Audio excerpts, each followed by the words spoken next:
Hi friends, എല്ലാവർക്കും സുഖമാണെന്ന് വിചാരിക്കുന്നു. ഇപ്പോൾ പുതിയൊരു ഡിഷായിട്ട് വേണ്ടി വന്നിട്ടുണ്ട്. അപ്പോൾ എല്ലാവർക്കും ചിലപ്പോൾ അറിയും, പാൽക്കപ്പയും ചിക്കൻ പെപ്പർ കറിയും. ഇതാണ് ഇന്ന് ഉണ്ടാക്കാൻ വേണ്ടി പോകുന്നത്. അപ്പോൾ ഫസ്റ്റ് നമുക്ക് പാൽക്കപ്പ ഉണ്ടാക്കാം. പാൽക്കപ്പ ഉണ്ടാക്കാൻ വേണ്ടിയിട്ട് കപ്പ ചിലയിടത്ത് കൊള്ളി എന്ന് പറയും, പൂളക്കിഴങ്ങ് എന്ന് പറയും, അങ്ങനെ പലയിടത്ത് പല പേരുകളാണ്. അപ്പോൾ അതായത് അപ്പോൾ കപ്പ ഞാൻ 1 കിലോ കപ്പ എടുത്തിട്ടുണ്ട്. പിന്നെ അതിൽ നിന്ന് കുറച്ചൊരു കൂടുതലുണ്ടാവും കേട്ടോ, കുറച്ച് കൂടുതലായിട്ടുണ്ടാവും. അപ്പോൾ ഒരു കപ്പ എടുത്തിട്ടുണ്ട്. പിന്നെ തേങ്ങാപ്പാൽ, പാൽക്കപ്പ എന്നല്ലേ, പശുമ്പാലല്ല, തേങ്ങാപ്പാലാണ് ഉണ്ടാക്കേണ്ടത്. അപ്പോൾ ഒരു തേങ്ങയുടെ പാലെടുത്തിട്ട് ഞാൻ മാറ്റിയെടുത്ത് വെച്ചിട്ടുണ്ട്. 1-ാം പാൽ വേറെ, പിന്നെ 2-3 കൂടി പിഴിഞ്ഞിട്ടുള്ള പാൽ അങ്ങനെ എടുത്ത് വെച്ചിട്ടുണ്ട്. പിന്നെ വേണ്ടത് അതിലേക്ക് തേങ്ങ, ഒരു പിടി തേങ്ങ. ആൾക്കാരൊക്കെ ഉണ്ടാക്കുകയാണെങ്കിൽ കുറച്ചും കൂടി തേങ്ങ കൂട്ടിയെടുക്കാം, അല്ലെങ്കിൽ നമുക്ക് കുറച്ച് അങ്ങനെ. അപ്പോൾ തേങ്ങയും ഉള്ളിയും പച്ചമുളകും ജീരകം കൂടി ചതയ്ക്കാൻ അവിലിക്കുള്ള പാകമല്ല, അതിനെക്കാട്ടും കുറച്ചും കൂടി ഒന്ന് അരഞ്ഞിട്ടുള്ള പാകത്തിൽ എടുത്തിട്ടാണ് നമ്മുടെ പാൽക്കപ്പ ഉണ്ടാക്കാൻ വേണ്ടി പോകുന്നത്. അപ്പോൾ എല്ലാവരും എങ്ങനെയാണ് ഉണ്ടാക്കണമെന്ന് നോക്കണം. നിങ്ങൾക്ക് ഇത് ഇഷ്ടപ്പെട്ട ഈ റെസിപ്പികൾ രണ്ടും ഇഷ്ടപ്പെട്ട് കഴിഞ്ഞിട്ടുണ്ടെങ്കിൽ നിങ്ങൾ ലൈക്ക് ചെയ്യണം, സബ്സ്ക്രൈബ് ചെയ്യണം, നിങ്ങളുടെ ഫ്രണ്ട്സുകൾക്ക് ഷെയർ ചെയ്ത് കൊടുക്കണം, എന്തായാലും എന്നെ സപ്പോർട്ടും ചെയ്യണം. ഓക്കെ, അപ്പോൾ ഉണ്ടാക്കുക എങ്ങനെയാണെന്ന് നോക്കാം. അപ്പോൾ ഞാൻ ഫസ്റ്റിനൊക്കെ വൃത്തിയാക്കി വെച്ചതിന് ശേഷമാണ് ഷൂട്ട് ചെയ്യാൻ വേണ്ടി പോകുന്നത്. ഓക്കെ, ഞാൻ കുക്കറിൽ ഇട്ട് വെച്ചിട്ടുണ്ട്. നമ്മുടെ പൂള കഴുകി വൃത്തിയാക്കിയിട്ട് കുക്കറിൽ ഇട്ട് വെച്ചിട്ടുണ്ട്. ആവശ്യത്തിന് ഉപ്പിട്ട് കൊടുക്കുക. കുറച്ച് ഉപ്പിട്ട് കൊടുത്താൽ മതി. നിങ്ങൾക്ക് എങ്ങനെയാണ് ഉപ്പിൻ്റെ ഒരു അളവുണ്ടാവുമല്ലോ, കൂടുതൽ കുറവെടുക്കണം, അതിനനുസരിച്ച് ഉപ്പിട്ട് കൊടുത്തിട്ട് 2-ാം പാലും 3-ാം പാലിൻ്റെയും കൂടിയിട്ട് ഇതിൽ ഒഴിച്ച് കൊടുത്തിട്ട് 1-ാം പാൽ ഞാൻ മാറ്റി വെച്ചിരിക്കുക കേട്ടോ, അത് ലാസ്റ്റ് ഒഴിക്കുകയുള്ളൂ. എന്നിട്ട് വേവിക്കാൻ വേണ്ടി വെച്ചിട്ടുണ്ട്. പിന്നെ ഒരു പിടി തേങ്ങ എടുത്തിട്ടുണ്ട്. അതിലേക്ക് ഞാൻ 4-5 ചോളം ചെറിയ ഉള്ളിയും പിന്നെ കുറച്ച് പച്ചമുളക്, അതായത് 3-4 പച്ചമുളകും എടുത്തിട്ടുണ്ട്. നിങ്ങൾക്ക് എരിവിനനുസരിച്ചിട്ട് ചേർക്കാം കേട്ടോ. പിന്നെ കുറച്ച് നമ്മുടെ ജീരകം കൂടിയും ചേർത്ത് ഒന്ന് അടിച്ചെടുക്കുക. മിക്സിയിൽ അടിച്ച് കുറച്ച് വെള്ളം കൂടി ചേർത്തിട്ട് അടിച്ചെടുക്കുക. ഈ പരുവത്തിലാവണം. ഇത് നമ്മുടെ കപ്പ വെന്തിട്ടുണ്ട്. ഇതൊന്ന് നന്നായിട്ട് ഉടച്ചെടുക്കണം. നന്നായി ഉടച്ചെടുത്തതിന് ശേഷം കണ്ടില്ലേ, ഇതുപോലെ ഉടച്ചെടുക്കണം. ഇതിലേക്ക് നമ്മൾ അരച്ച് വയ്ക്കുന്ന കൂട്ട് ചേർത്ത് കൊടുക്കുക. ചിലവർ ഇതിൽ മഞ്ഞൾപ്പൊടി ഇടും കേട്ടോ. അങ്ങനെ മഞ്ഞൾപ്പൊടി ഇഷ്ടമുള്ളവർ മഞ്ഞൾപ്പൊടി ഈ സമയത്ത് ഇട്ടിട്ട് ചേർക്കുക. എല്ലാം ആദ്യം വേവിക്കുമ്പോഴും മഞ്ഞൾപ്പൊടി ഇടാം. അത് ഓരോരുത്തരെ ഇഷ്ടത്തിനനുസരിച്ച്. ഞാൻ മഞ്ഞൾപ്പൊടി ചേർത്തിട്ടില്ല കേട്ടോ. ഇനി ഇതിൽ ഞാൻ എടുത്തു വച്ചിരിക്കുന്ന 1-ാം പാലും ചേർത്തിട്ട്, പിന്നെ ഞാൻ ചൂടാക്കിയില്ല, സ്റ്റവ് നിർത്തി മാറ്റി. പിന്നെ ഇത് കടുകിട്ട് പൊട്ടിക്കാൻ വേണ്ടിയിട്ട് വെളിച്ചെണ്ണ ഒഴിച്ച് കടുകും കറിവേപ്പിലയും നമ്മുടെ ഉണക്കമുളകും കൂടി എടുത്തു വെച്ചിട്ടുണ്ട്. അത് എണ്ണ ചൂടായപ്പോൾ അതിലേക്ക് ഇട്ടിട്ട് കടുകും ഇട്ട് ഉണക്കമുളകും ഇട്ട് കറിവേപ്പില ഇട്ട് താളിക്കാൻ വേണ്ടി പോവുകയാണ്. ഇതിലേക്ക് ഒഴിച്ചു കൊടുക്കുക. എന്നിട്ട് ഒന്ന് ഇളക്കി കൊടുത്ത് പെട്ടെന്ന് തന്നെ മൂടി വയ്ക്കുക.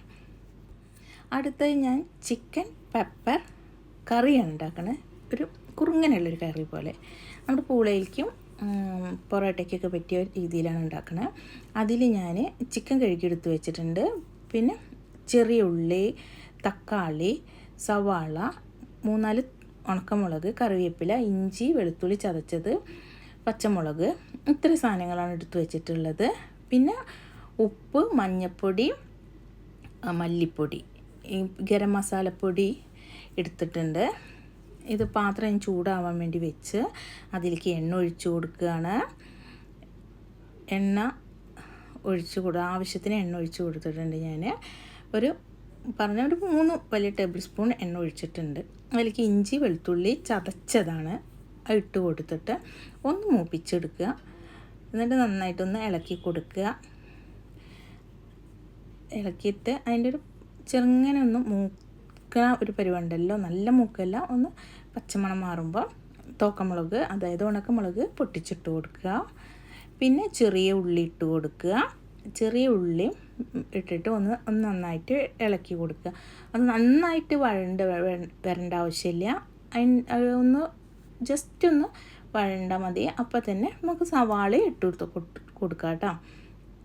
സവാള ഇട്ടിട്ട് നന്നായിട്ട് ഇളക്കി കൊടുക്കുക. സവാള ഇങ്ങനെ 4 പീസായിട്ട് നുറുക്കാണ്ട് നമ്മുടെ ഒറ്റ പീസായിട്ട് നിങ്ങൾക്ക് എങ്ങനെയാണ് അരിയാൻ ഇഷ്ടം അതിനനുസരിച്ചിട്ട് നിങ്ങൾ സവാള അരിയാം. പിന്നെ വഴണ്ട് വരുമ്പോൾ വഴണ്ട് കളർ ഇങ്ങനെ മാറി വരുമ്പോൾ പച്ചമുളക് ഇട്ട് കൊടുക്കാം. പിന്നെ എരിവ് നിങ്ങളുടെ പച്ചമുളകിൻ്റെ എണ്ണ നിങ്ങൾക്ക് കൂട്ടും ചെയ്യുക കുറയ്ക്കുകയും ചെയ്യാം. ഇത് കുരുമുളക് പൊടി, മല്ലിപ്പൊടി, മഞ്ഞൾപ്പൊടി, മുളക് പൊടി ചേർക്കണേ ഇല്ല. കുരുമുളക് പൊടി 3 വലിയ ടീസ്പൂൺ ഞാൻ എടുത്തിട്ടുണ്ട്. കാരണം കുരുമുളകിൻ്റെ ആണല്ലോ നമ്മൾ ഉണ്ടാക്കുന്നത് മസാല. അപ്പോൾ കുരുമുളകാണ് മുന്നിൽ നിൽക്കേണ്ടത്. അതുകൊണ്ട് ഞാൻ കുരുമുളക് ഇത്തിരി കൂടുതൽ എടുത്തിട്ടുണ്ട്. മഞ്ഞൾപ്പൊടി ആവശ്യത്തിന് കുറച്ചെടുത്തിട്ടുണ്ട്, മല്ലിപ്പൊടി എടുത്തിട്ടുണ്ട്. ഇപ്പോൾ ഇട്ട് കൊടുത്തത് ഞാൻ ഗരം മസാലപ്പൊടിയും പിന്നെ പെരിഞ്ചീരകവും ഒന്ന് എക്സ്ട്രാ ചതച്ച് വെച്ചതാണ് ഇട്ട് കൊടുത്തിട്ടുള്ളത്.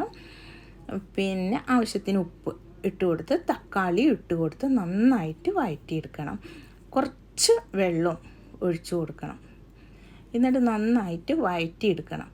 ഈ നമ്മുടെ മസാലയുടെ പച്ചപ്പും എല്ലാം മാറിക്കിട്ടിട്ട് അത് വരെ വഴറ്റി റെഡി ആയതിന് ശേഷം നമ്മൾ കഴുകി എടുത്ത് വെച്ചിരിക്കുന്ന ചിക്കൻ ഇട്ട് കൊടുക്കുക. എന്നിട്ട് മസാല ചിക്കനിൽ നന്നായിട്ട് ഇളക്കി പിടിപ്പിക്കുക, നന്നായി പുരട്ടുക. എന്നിട്ട് ആവശ്യത്തിന് തിളച്ച വെള്ളം, ഞാൻ ഒരു തിളച്ച വെള്ളമാണ് എടുത്തിട്ടുള്ളത്, പച്ചവെള്ളമല്ല. തിളച്ച വെള്ളം ഒഴിച്ച് കൊടുത്തിട്ട് അത് മൂടി വെച്ച് വേവിക്കേണ്ടി പോവുകയാണ്. മൂടി വെച്ച് വേവിക്കാൻ വേണ്ടി ചിക്കൻ കറി ഇവിടെ റെഡി ആയിട്ടുണ്ട്. കറി നമ്മുടെ വെള്ളമൊക്കെ ഒന്ന് വറ്റി നന്നായി കുറുകി വന്നിട്ടുണ്ട്. എനിക്ക് ഈ ഗ്രേവി വേണം. അതുകൊണ്ട് ഇനി ഞാൻ ഇത് കുറുക്കുന്നില്ല. എനിക്ക് ഈ ഗ്രേവി വേണം. ആവശ്യത്തിന് പാകമായിട്ടുണ്ട്.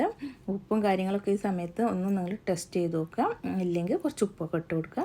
ഇനി ഞാൻ ലാസ്റ്റായിട്ട് കറിവേപ്പിലയും പെരിഞ്ചീരകവും അതുപോലെ ഗരം മസാലപ്പൊടി എടുത്തിട്ട് അത് ഇതിൻ്റെ മേലെ ഇട്ടിട്ട് മൂടി വയ്ക്കുക. അപ്പോൾ നമ്മുടെ പെപ്പർ ചിക്കൻ കറി ഇവിടെ റെഡി ആയിട്ടുണ്ട്. നല്ല അടിപൊളി പാൽക്കപ്പയും ചിക്കൻ കറി റെഡി ആയിട്ടുണ്ട്. അപ്പോൾ എല്ലാവരും ട്രൈ ചെയ്ത് നോക്കണം. നിങ്ങൾക്ക് വീഡിയോ ഇഷ്ടപ്പെട്ട് കഴിഞ്ഞാൽ എല്ലാവരും എൻ്റെ ചാനൽ സബ്സ്ക്രൈബ് ചെയ്യണേ, സപ്പോർട്ടും ചെയ്യില്ലേ, മറക്കരുത് കേട്ടോ. അപ്പോൾ ഞാൻ മറ്റൊരു വീഡിയോ ആയിട്ട് വരണ്ടേ. Thank you.